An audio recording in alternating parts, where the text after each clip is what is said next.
John Bush here with OperationDefuse.com, along with Barbara Harless of the Articles of Freedom Meetup here in the Dallas area. We're about to check out the North Central Texas fusion system, so hopefully they'll let us go inside with the camera. We'll find out.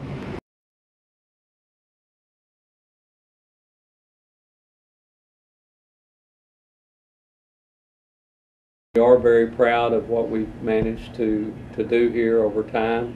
This is going back. This was set forth by the Commissioner's Court. They gave me a rough draft of what they wanted to do, what they wanted to bring together, and resources. And there's probably not another county in the state that's done exactly what we've done, and we think that's a good thing. Also, you'll learn through this presentation that we've done this at very low cost to taxpayers.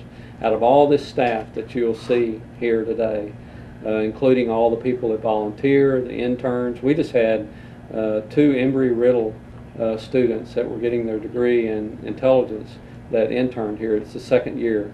Tremendous amount of work and resources. All the state's people that they put here, that's of no cost to local taxpayers and of a great benefit to the citizens of Collin County when it comes to protection, threats, and other resources. This is what our organization looks like, and this is where, you know, when I walked y'all down the hall, I thought, wow, this will make a little more sense to y'all because we'll associate where all these people are. When I first came on board in 2002, in October of 2002, the county had a grant from the Center for Disease Control, and they had not done anything with it. I had numerous years of managing grants, and they said, Kelly, this bioterrorism thing seems to fit really well into emergency management. It was brilliant. There's not another county that has done this. Public health knows very little about emergency management, and emergency management knows very little about public health. What we've done is merge the worlds, and this is all planning. Who does emergency management planning better than emergency management?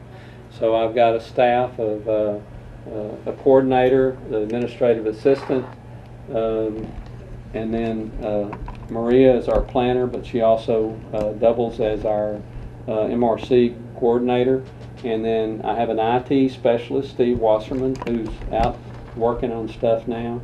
And then City Readiness Initiative coordinator. The difference in those 2 jobs, MRC and CRI, City Readiness Initiative, is that the CRI person is working with the cities, going out to the sites, working with fire and police, the school districts, on planning on how we'll dispense antibiotics or whatever we need to at those facilities. The Medical Reserve Corps is a full-time job, but Maria is doing 2 jobs. Where you recruit and train volunteers that will help us dispense antibiotics in the need of some catastrophic incident.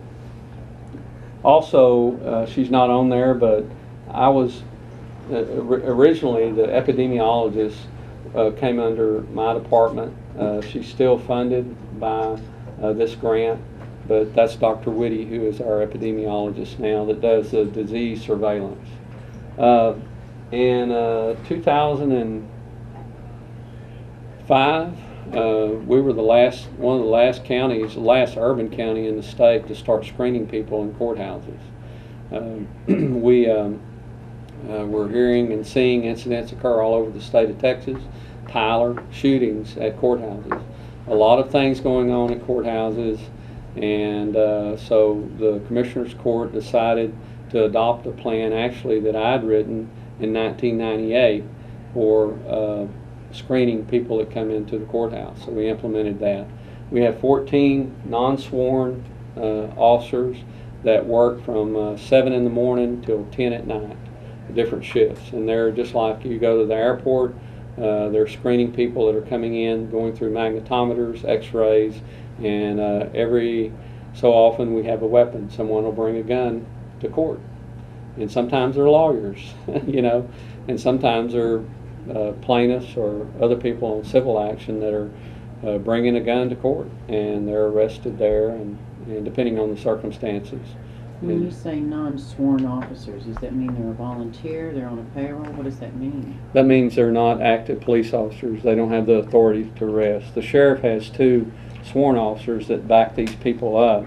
We pay the security officers a less salary. And so they're not peace officers.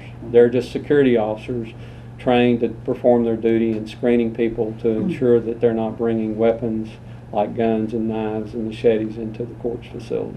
So they turn around and say, hey, we've got one here, and they're right there. Yeah. But they are 100% on our payroll. They're not contracted out to a private security firm. Thank you for asking that question. That's another way that we defer the tax dollars.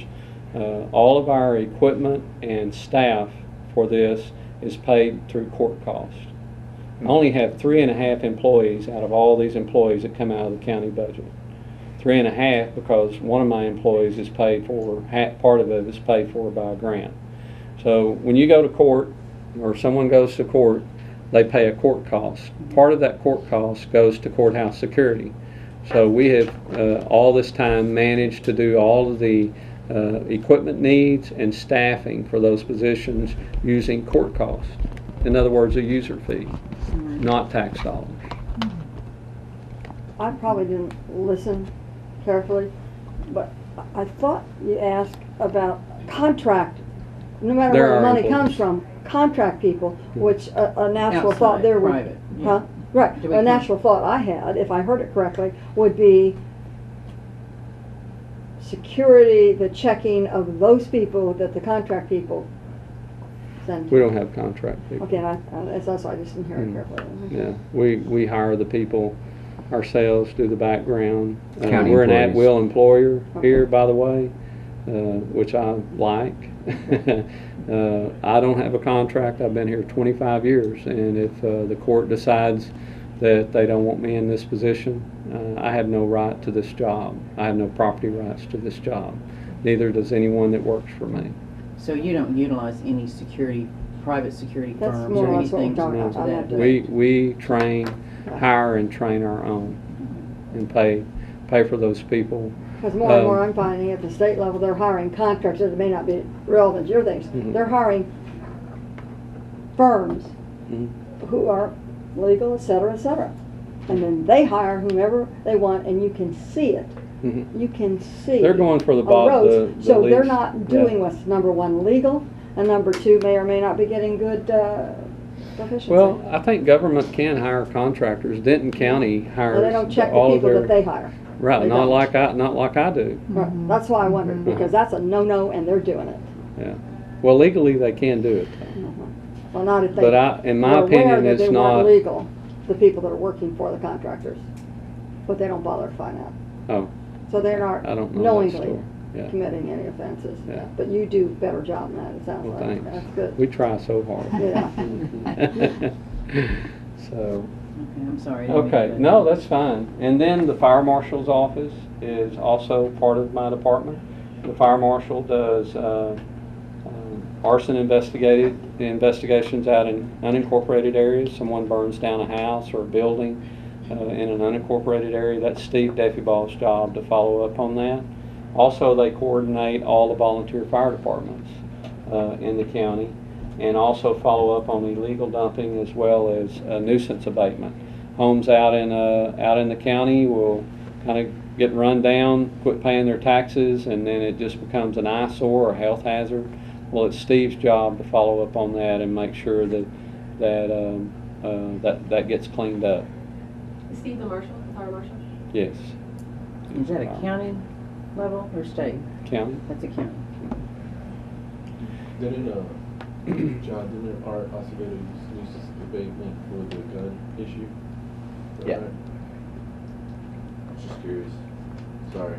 What are any of those nuisances? Down in Austin, there was a gun show, one of the longest running gun shows in the entire state of Texas, and it ended up getting shut down because they used a nuisance abatement on the commercial property that it was being hosted on to say that there were illegals purchasing firearms in the parking lot. So rather than through the normal channels of the ATF actually shutting it down, you know, through a court order or whatnot. They used city nuisance abatement. You know, that's an interesting thing. Cities have more power to pass ordinances than what counties do. They're given more authority. Were those we county do abatements? Pardon? Sorry, was it a county nuisance abatement? Yes. Okay. It's a state nuisance abatement law, but the county is responsible for taking action on it. In fact, the county judge will actually have hearings if someone refuses to clean up their property, you know, and it goes through a process. Kelly, that's only within unincorporated areas. Only in the unincorporated areas, yeah. And then the Fusion Center, we only have one full-time staff, Oscar, who you met earlier. The state of Texas provides a full-time analyst with DPS, who is more or less our liaison back to the State Fusion Center. And then we do have Chris Dishman, who has the whole central United States, Texas, New Mexico, all the way up to Canada. And he's not here that much, but and then Roger Stokes is our senior intelligence officer, and then we happen to have a couple of U.S. Marshals that are tied to the protection of the strategic national stockpile. All they do is work with how they protect that asset when it's moved around, and so they were at the Joint Terrorism Task Force, and they wanted to be somewhere where they could be of some value in the event that an incident occurred, a catastrophic incident occurred. So they work in and out of our office too. And what it does for us is really provide a lot of resources, outreach. If we have something come up, we're not having to call and talk to someone that we don't know asking for help. We've got resources here that are right at our fingertips, that are partners here with us. And we see that as being a great advantage for Collin County. Now the I&A office, they're the ones that actually put out the Department of Homeland Security report on right-wing extremism, which labeled, you know, military returning, and their definition of right-wing extremism was actually pretty vague. It was those individuals or organizations who believe power should rest at the local and state level as opposed to the federal level, or those groups which reject government authority entirely. Do they have any role in any political profiling or engaging in any monitoring extremism? They're facilitators. They're here to advance in any way, support in the way of training, resources, whatever we need to do a better job, and being a connection back to the state and then up to the National Operations Center when something occurs. Since we have Oscar here, Oscar, will you shine your ID over there and tell us a little bit about yourself and your credentials? My name is Oscar Martinez. I guess I've been I'm an Air Force Reserve intelligence analyst. I've been there 19 years. I was enlisted for 10 years, and then I became an officer in 2000. So let's see, I've been to the Air Force enlisted officers or enlisted intel course, and then the officer intel course down in San Angelo at Goodfellow Air Force Base. So I've been through there. I spent about 6 years at the FBI headquarters in Dallas. I was on a counter-drug task force there. Been to Quantico, to their Intel Academy. I've been to several, the DEA Fleet Course. DHS has their own courses, so I'm very well aware of the concerns that citizens and everybody have. Militarily, as well as the FBI, you get inundated with what we call intelligence oversight training. So that's an annual requirement at the federal level. So I'm very well aware of that and the laws and everything that pertain to that and the protection of citizens. I will say that each agency, depending at the level they're at, they do have different requirements. Some people are more stringent than others. The military, they do intel oversight, and it's not as stringent as it is with the FBI or just some other agencies. Like at the state and local level, they determine their intelligence oversight procedures. So here, I institute pretty much the strictest intel oversight that we can do. I take a little bit from the military and from the FBI and DHS. So I just recently returned from Oklahoma City, where we did have that intelligence oversight training about 2 weeks ago. It is an annual requirement, and anybody here in this Fusion Center